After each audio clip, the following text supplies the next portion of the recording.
एक लड़की के प्यार में मुझे धोखा मिला था, लेकिन शायद आज भी उस लड़की और उसकी बातों को भुला नहीं पाया हूँ। तो आइए जानते हैं इस लव स्टोरी में मेरी पूरी कहानी। उस समय मैं कॉलेज में पढ़ाई करता था। आप लोग अच्छी तरह से जानते हैं कि कॉलेज में पढ़ाई कम बल्कि इश्क मोहब्बत ज़्यादा होती है। अधिकतर लड़कों की लव स्टोरी की शुरुआत कॉलेज से ही होती है। मैं पढ़ाई में काफ़ी होशियार था, लेकिन लड़कियों के मामले में बहुत कम नहीं था। कॉलेज में पढ़ाई करते हुए मुझे लगभग 1 माह बीत गया था। एक दिन मेरी मुलाकात प्रीति से हुई। प्रीति भी पढ़ने में काफ़ी होशियार थी और उसके बातचीत के दौरान पता चला कि वो अपने भविष्य को लेकर बहुत चिंतित थी। मैंने प्रीति से अच्छे व्यवहार से बातचीत की थी। धीरे धीरे काफ़ी दिन गुजर गए और वो लड़की भी मुझ पर विश्वास करने लगी थी। कई दिन गुजर जाने की वजह से हम दोनों अच्छे दोस्त बन गए थे। कॉलेज के सभी लोग हम दोनों को एक दूसरे का प्रेमी सोचते थे, लेकिन हकीकत में हमारे बीच दोस्ती के अलावा कुछ भी नहीं था। लगातार कई दिन साथ रहने की वजह से मेरा प्रीति से काफ़ी लगाव हो गया था। मुझे अंदर से महसूस हो रहा था कि मैं प्रीति से प्यार करने लगा हूँ। एक दिन मैं और प्रीति गार्डन में बैठे हुए थे, तभी मैंने उसको अपने प्यार का इजहार किया, लेकिन उसने इनकार कर दिया और मुझे समझाया कि प्यार के चक्कर में पड़ने से हम दोनों की ज़िंदगी खराब हो जाएगी। और प्रीति ने कहा, अगर मैं तुम्हारे से प्यार को अपना लिया तो तुम खुद भी पढ़ाई नहीं कर पाओगे और ना ही मुझे पढ़ाई करने दोगे। मुझे प्रीति की बात सुनकर काफ़ी गुस्सा आया और मैं वहाँ से उठकर अपनी क्लास के अंदर चला गया। मैं क्लास के अंदर बैठकर सोच रहा था कि आखिर प्रीति ने जो बात कही वो भी बिल्कुल सच है। हम दोनों के प्यार में करने से हमारी पढ़ाई पर सबसे अधिक असर पड़ेगा। उसके बाद मैंने नीति से बातचीत करना बंद कर दिया और सिर्फ अपनी पढ़ाई पर ही ध्यान देने लगा। जब भी प्रीति मुझसे बातचीत करने की कोशिश करती तो मैं कोई न कोई बहाना लगाकर वहाँ से निकल जाता। मैंने सोच लिया था कि इस बार मुझे पूरी क्लास में पहले स्थान पर आना है और दिल और दिमाग से अपनी पढ़ाई करने लगा। एक दिन मैं क्लास के अंदर अकेला ही बैठा हुआ था, तभी प्रीति वहाँ आ जाती है और मुझे बातचीत करने लगती है। मैं प्रीति की बातें सुन रहा था, लेकिन कोई भी जवाब नहीं दे रहा था। तभी प्रीति ने कहा, क्या यार, आज भी उस बात को लेकर नाराज़ हो रहे हो? मैं कहाँ नाराज़ हूँ, लेकिन आज कल पढ़ाई के आगे बातचीत करने का समय ही नहीं मिलता। प्रीति, जब मैं तुमसे बातचीत करने की कोशिश करती हूँ, तुम अपनी नज़रें चुरा कर वहाँ से चले जाते हो। इसके बाद मैं और प्रीति फिर से दोस्त बन गए, लेकिन मैं पहले की तरह उससे हंसी मजाक नहीं करता था। सब कुछ अच्छा चल रहा था। एक दिन प्रीति अपने दोस्तों के साथ पार्क में बैठी हुई थी। मैं उसके पास पहुँच जाता हूँ, तभी अचानक प्रीति मेरे पास आकर खड़ी हो जाती और मुझे प्रपोज कर देती। मुझे बिल्कुल भी यकीन नहीं हो रहा था कि जिस लड़की को मैं शुरू से प्यार करता था वो आज मुझे प्रपोज कर रही। मैंने उसके प्यार को स्वीकार किया और उससे गले से लगा लिया। प्रीति के प्यार को पाकर मुझे काफ़ी खुशी हो रही थी। धीरे धीरे हमारे प्यार को काफ़ी दिन गुजर गए थे।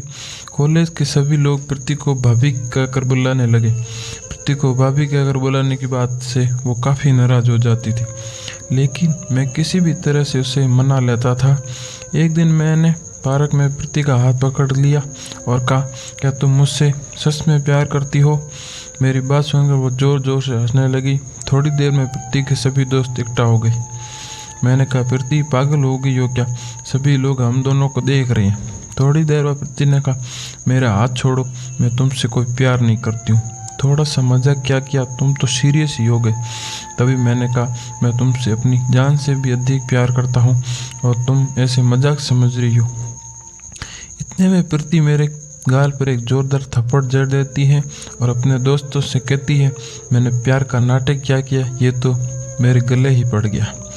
इतनी बात सुनकर मेरी आंखों से आंसू निकल आए और मैं पार्क में ही बैठ गया। इधर प्रीति के सभी दोस्त मेरी ओर देखकर जोर जोर से हंस रहे थे। उसकी बातें सुनकर मेरा दिल टूट चुका था। मैं फिर से खड़ा होकर प्रीति के पास गया और कहने लगा, प्रीति, इन सब से कह दो कि जो पहले बोला था वो बिल्कुल झूठ था। प्रीति, मैं झूठ नहीं था, क्या तुम्हारे समझ नहीं आता? उसकी बातें सुनकर मैं आंखों में आंसू लिए वहाँ से चला जाता हूँ। उस दिन के बाद मैंने सोच लिया था कि आज के बाद जीवन में किसी भी लड़की की तरह आंख उठाकर नहीं देखूंगा। जब मेरे दिल में उस बेवफा लड़की के लिए कोई जगह नहीं थी और ना ही मैं उसकी ज़िंदगी में दोबारा जाना चाहता था। कुछ ही दिनों बाद मेरी परीक्षाएं शुरू हो जाती। मैंने कॉलेज जाना बिल्कुल बंद कर दिया था और मैं घर से ही अपनी पढ़ाई कर रहा था। जब मेरी परीक्षा का रिजल्ट आया तो मैं क्लास के अंदर फर्स्ट आया था। कॉलेज की छुट्टियां चल रही थी। हमारे घर के सभी सदस्य घूमने के लिए बाहर गए थे, लेकिन मैंने जाने से मना कर दिया। मुझे प्यार में धोखा मिलने की वजह से मैं घर से ही बाहर नहीं निकलता था और हमेशा प्रीति की बातों के बारे में सोचता रहता था। लगभग 3 साल बाद कॉलेज की पढ़ाई ख़त्म हो जाती है। घर की जिम्मेदारी होने की वजह से जॉब करने के लिए जयपुर चला जाता हूँ। जैसे ही मैंने अपने ऑफिस के अंदर प्रवेश किया तो सामने एक लड़के को देखता हूँ। जैसे ही मैं नज़दीक गया तो पता चला कि मेरे सामने प्रीति खड़ी हुई थी। मुझे बिल्कुल भी यकीन नहीं हो रहा था कि 3 साल बाद भी प्रीति मुझसे मुलाकात होगी। प्रीति मेरी ओर देख ही रही थी, लेकिन मैं बिना उसकी ओर देखे अपने कैबिन के अंदर चला जाता हूँ। वो मुझे पहचान चुकी थी, लेकिन उसकी बात करने की हिम्मत नहीं हो रही थी क्योंकि मैं ऑफिस में मैनेजर के पद पर था। काफ़ी देर सोचने के बाद वो मेरे कैबिन में आ जाती है और मुझे से बातें करने लगती है। तभी मैं कहता हूँ, प्रीति, किस्मत का खेल है। देखो, मैंने कभी सोचा नहीं था कि तुमसे दोबारा मुलाकात हो पाएगी। काफ़ी देर बातचीत करने के बाद मैं किसी काम के लिए वहाँ से चला जाता हूँ। अगले दिन वापस आकर देखता हूँ तो मेरे टेबल पे एक चिट्ठी पड़ी हुई थी। मैंने चिट्ठी को खोलकर पढ़ा तो उसमें लिखा हुआ था, मेरे प्रिय विक्रम, मैंने कॉलेज के समय जो आपके साथ किया वो माफ़ी के भी लायक नहीं है, लेकिन हो सके तो मुझे माफ़ कर देना। मैं तुमसे बहुत प्यार करती हूँ। तुम्हारे कॉलेज छोड़ने के बाद मैंने कई बार तुमसे बात करने की कोशिश की, लेकिन तुम्हारा मोबाइल स्विच ऑफ ही आता था। तुम्हारे जाने के बाद मुझे एहसास हुआ कि सच्चा प्यार क्या होता है। मैं तुमसे दूर रहकर कभी भी खुश नहीं रह सकती थी, इसलिए मुझे अपने जीवन का हिस्सा बना लो। तुम्हें पता नहीं है कि मैंने तुम्हारे बिना एक एक पल कैसे निकाला। मैं कल ऑफिस के कैंटीन में तुम्हारा इंतजार करूँगी। तुम्हारी फिर मैं सीधे ऑफिस के कैंटीन पहुंच जाता हूं और देखता हूं कि कुर्सी पर प्रीति बैठी हुई थी। मैं सीधे प्रीति के सामने वाली कुर्सी पर जाकर बैठ जाता हूं और कहता हूं, मैंने तुम्हारी चिट्ठी पढ़ी, लेकिन अब मेरे दिल में तुम्हारे लिए कोई जगह नहीं है क्योंकि मेरी शादी हो चुकी है और मैं अपनी पत्नी से बहुत प्यार करता हूँ। इस बात को सुनकर प्रीति की आंखों में आंसू आने लगे। मैंने कहा, कल मैं ये नौकरी छोड़कर चला जाऊंगा क्योंकि अगर मैं यहाँ रहूँगा तो तुम्हें मेरी याद सताएगी।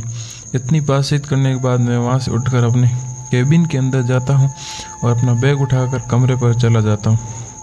मैं बिल्कुल भी नहीं चाहता था कि जो कुछ मेरे साथ कॉलेज में हुआ था वो यहाँ भी हो, इसलिए मैंने उस नौकरी को छोड़ दिया। मेरे प्यार प्रीति के लिए सच्चा था। आज भी मेरे जीवन का सिर्फ एक ही उसूल है, जिसे धोखा दिया उसको जीवन में कभी दूसरा मौका नहीं दिया। धन्यवाद दोस्तों। ये स्टोरी आपको कैसी लगी हमें कमेंट सेक्शन में ज़रूर बताएं और अपनी राय ज़रूर दीजिए। धन्यवाद।